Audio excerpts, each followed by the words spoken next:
Bonjour à toutes, bonjour à tous. Bienvenue sur le live Objectif Cash. Alors cette semaine, vous connaissez le principe, 3 nouvelles questions. On attaque tout de suite dans le vif du sujet. Eric, à la fin d'émission, faites-vous des bilans avec le client? Quel est le processus? Alors oui, on comprend la question d'Eric, cette question revient souvent. Alors nous, chez Objectif Cash, on n'attend pas la fin de la mission pour faire un bilan. On fait des points réguliers d'avancement de la mission avec les managers et aussi avec les clients. Alors avec les managers, ça prend diverses formes, ça peut être formel ou informel. En général, c'est 1 à 2 fois par semaine, souvent au début, toutes les 48 heures au démarrage de la mission. Et avec les clients, c'est en général 2 fois par mois. Une fois formellement, une fois de manière informelle. Voilà, donc on jalonne ainsi l'avancement de la mission par ces points réguliers. Et on n'attend pas la fin de la mission pour faire le bilan. Évidemment, on propose au client de faire un bilan à la fin de la mission, mais souvent à la fin de la mission, le client il est passé à autre chose.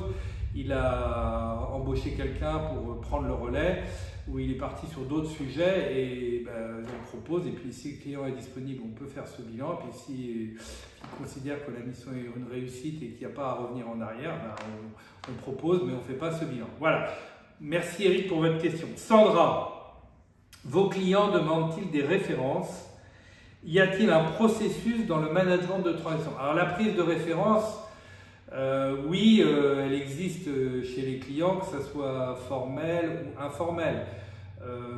Vous avez tous des LinkedIn et donc le client peut aller voir le LinkedIn des uns et des autres, regarder les références ou nous demander des références, ou nous demander de prendre les références, ou lui-même prendre les références.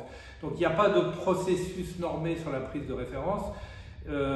Attention quand même à la référence que vous mettez sur LinkedIn. Des fois, on est surpris de voir qu'une personne donne une référence à une autre, qui lui donne une référence en retour, et ça décrédibilise un peu la référence sur LinkedIn. Donc les clients peuvent prendre directement des références, ou passer par Objectif Cash.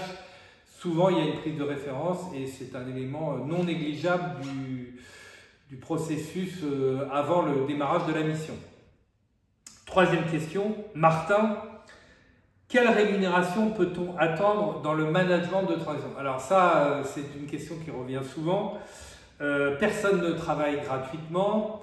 Et souvent, quand on nous pose cette question, on dit au manager combien voulez-vous gagner? Alors la réponse qui vient souvent de la part du manager, je suis flexible. Je suis flexible, c'est pas une réponse acceptable quand on parle de rémunération. Vous savez tous très bien combien vous voulez gagner.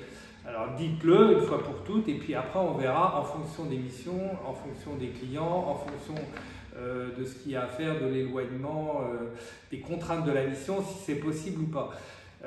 J'attire l'attention que dire voilà une fourchette, mais quand la fourchette est plus grande qu'un râteau, ça colle pas, on ne peut pas fonctionner avec des personnes qui disent je suis flexible, mais en fait dans la pratique ils ne sont pas flexibles. Vous savez tous très bien combien vous voulez gagner, dites-le et puis sur cette base-là on vous dira au cas par cas si ça passe pas pour telle ou telle mission. Voilà, merci pour vos questions, à bientôt sur le live Objectif Cash.